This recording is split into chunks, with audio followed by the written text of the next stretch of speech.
Hello, everybody. It's the Film Optimist, and today I'm talking about Pitch Perfect. This movie was either going to be a hit or miss, and I'm happy to say it hit hard. I thought they'd shove Fat Amy down our throats, and they did, but she was actually entertaining. My one and only gripe with the movie lied with the acapella puns. Aka, excuse me? Terrible. See this movie, or don't. I don't care, but I'd like it if you would.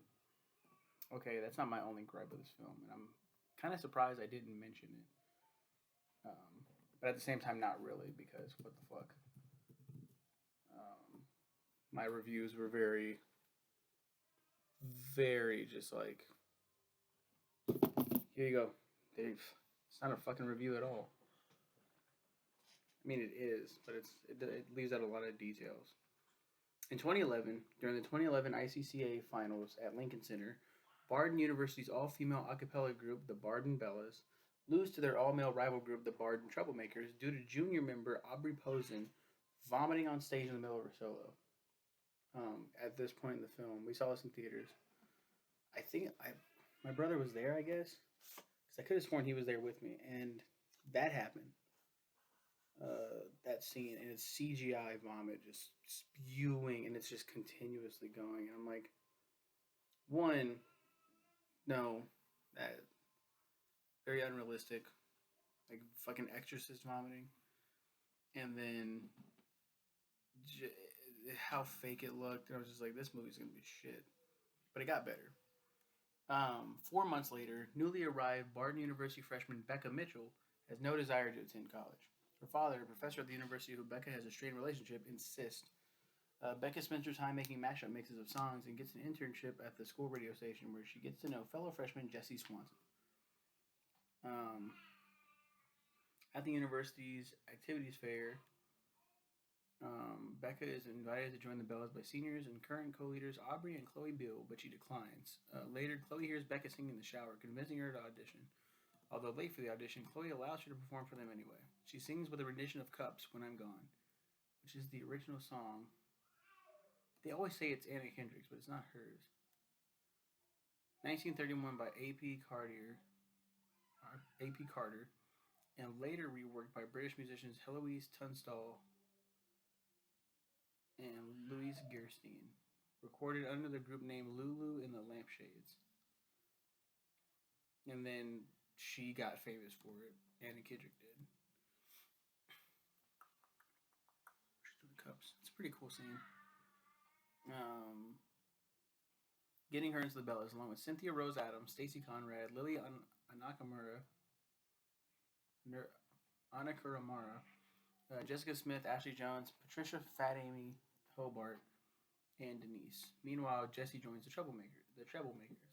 So it's kind of like a Romeo and Juliet esque, but Jesse's not. And then what's her name? Aubrey Posen, played by Annie Camp. She's the uptight and traditionalist co-leader of the Bellas, the one that vomited and caused them the fucking fight, the match, the competition. She's like, she's very uptight, and then she's like, I forgot where I was going with this. Her whole thing is that when she gets nervous, she vomits, and people are scared, like, oh my god, is she gonna do it? And she's like, yeah, she's the one that does like the Aka, excuse me, and Aka, please, like it's stupid. I don't know where I was going with that. Becca Mitchell, Anna Kendrick is her main character.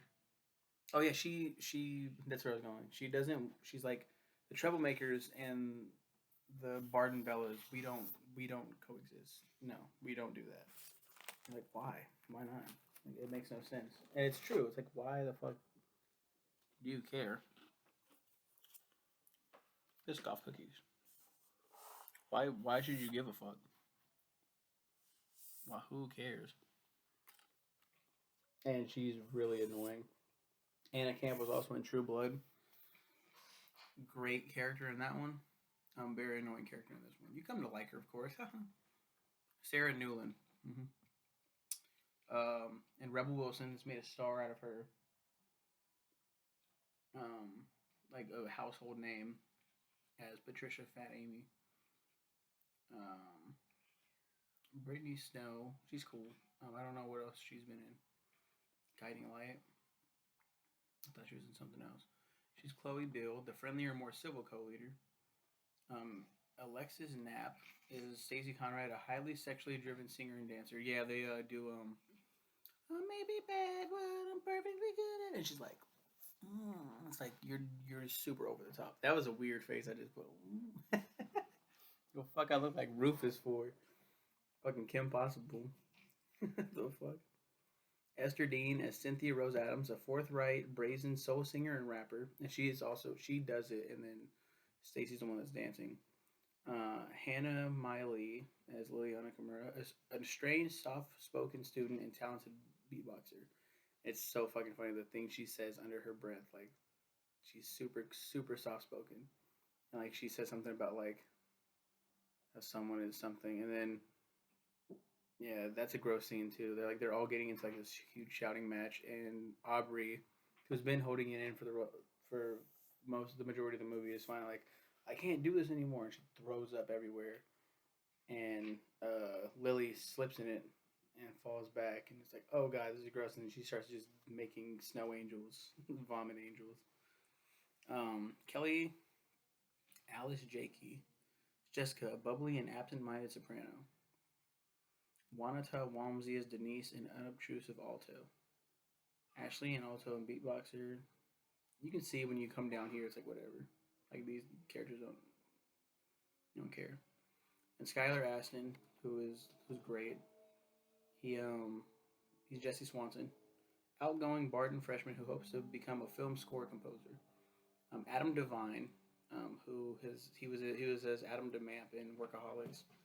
I love him. He plays Bumper Allen, the egotistical leader of the Troublemakers. Ben Platt as Benji Applebaum, Jesse's roommate, an illusionist who dreams of being a treble. And those who are into Broadway musicals probably know the name Ben Platt. He is a starring role in Dear Evan Hansen, and I guess he was also in the Book of Mormon. Fucking awesome. He is an amazing singer, and he shows it in here when he sings "Magic" by B.O.B. and Rivers Cuomo. I got the magic in me, and the way he sings it's like, oh, this is dope. Utkarsh Ambedkar is Donald, Bumper's right hand man, a lead vocalist, beatboxing rapper. Yeah, cool. Awesome. Sweet. Yeah, John Michael Higgins is John Smith, a judgmental commentary on ICCAs. Elizabeth Banks, Gail Abernathy McCadden, an equally judgmental commentator of the ICCAs, who is nonetheless exasperated by John's sexism. Cool. Whatever. Cool. Okay. Mm-hmm. Yeah, I remember that. Yeah, Joe Lo Truglio, who was like he's in Mad TV, wasn't he? Reno 911. I thought he was in something else too. Harmar Superstar. What? Jason Jones, Daily Show with Jon Stewart, and Donald Faison, who is Dr. Chris Turk in Scrubs. They appear at one scene as the Tone Hangers, an older, long graduated acapella group that gets into a fight with the Bellas and Troublemakers. While Christopher Mintz-Plasse plays Barden student Tommy, who organizes the school's acapella auditions. Yeah, he's like the cool kid, kind of. The cool nerd. On a budget of $17 million, it made $115.4 million. Okay, so this is my gripe with this film, and it's the reason why I haven't watched the second or third one. I don't know what it was. They were like flipping the fuck out over this movie. A lot of people saw the trailer and they were like, "Yes, please." Like I mentioned in my review, they've shoved Fat Amy down our throats, but like turned out to be a good thing. She's good. She's funny. Rebel Wilson is great. I don't fucking like Becca. Anna Kendrick in most of her roles is not very good.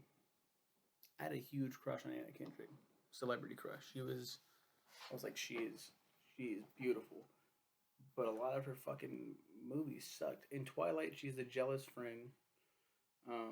She's cool in Scott Pilgrim as Stacy Pilgrim, Scott's younger sister, but more mature sister. Um, has her life a lot more in order than Scott does. She's only in there for a second though, so it's like a blink and you missed it. And same thing with Twilight, but it's enough to be like, okay, you're annoying because you're the jealous friend. Um, a lot of the friends in Twilight are just like, whatever, shut the fuck up. Um, and this is before Trolls, where she was singing. Like we hear her voice a lot more. We hear her voice for the first time here, and I think she has a really good singing voice. Um, but um,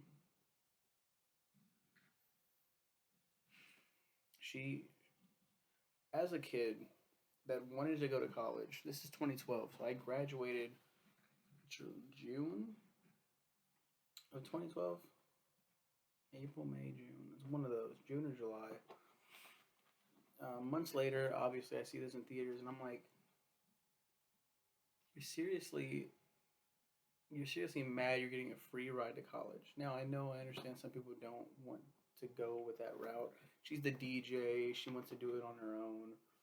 She doesn't want to waste her time with college. She thinks college is a huge waste of time. But the way she acts about getting a free ride pisses me the fuck off. And anyone that watches this movie that was like, I couldn't afford college, or I wasn't deemed smart enough to go to college.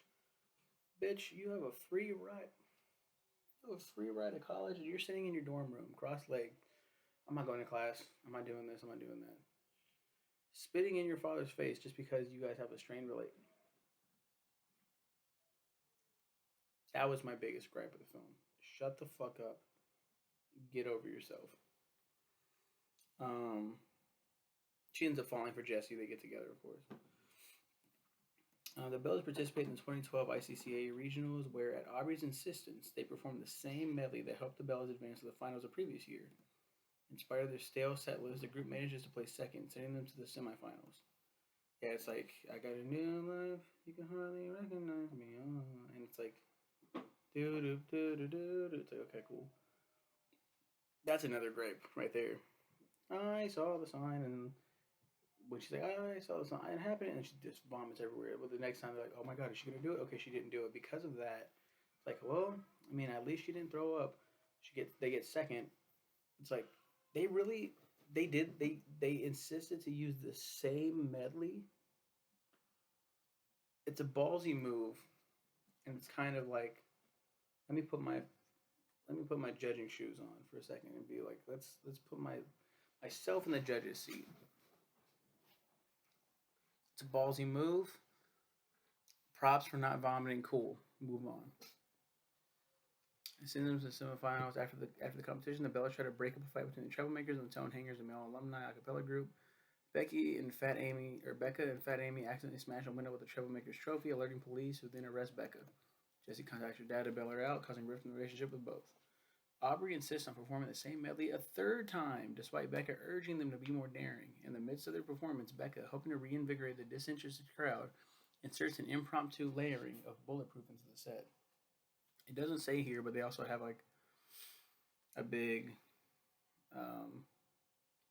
singing competition, street style. I don't think does it take place after this. Aubrey angrily berates Becca for this and accuses her of hooking up with Jesse, a rule breach punishable by ejection from the Bellas. Jesse overhears and attempts to deny it, leading Becca to snap at them both and quit the Bellas. Despite the judges and crowd enjoying Becca's improvisation, the Bellas do not advance in the finals due to their third place ranking behind the Troublemakers and the Footnotes. However, Jesse's roommate Benji Applebaum finds out that the Footnotes leader Timothy is a high school student and reports it, disqualifying the Footnotes and allowing the Bellas to advance to the finals. After spring break, Becca tries to reconcile with Jesse, but he rejects her, accusing her of pushing away everyone that cares about her. True, bitch. During the Bellas rehearsal, Chloe sends against Aubrey, sparking a fight over the pitch pipe. Becca then returns, apologizes for the Bellas for changing the set without Aubrey's permission during the semifinals, and asks to be given a second chance. After all the Bellas have a heart-to-heart conversation, Becca rejoins the group. Aubrey relinquishes her half of the leadership to Becca. Meanwhile, Troublemaker leader Bumper Allen leaves the group after being offered a job as a backup singer for John Mayer. With Bumper gone, Jesse persuades the Trebles to let Benji join the group in Bumper's place, a position Benji was denied earlier in spite of his impressive audition.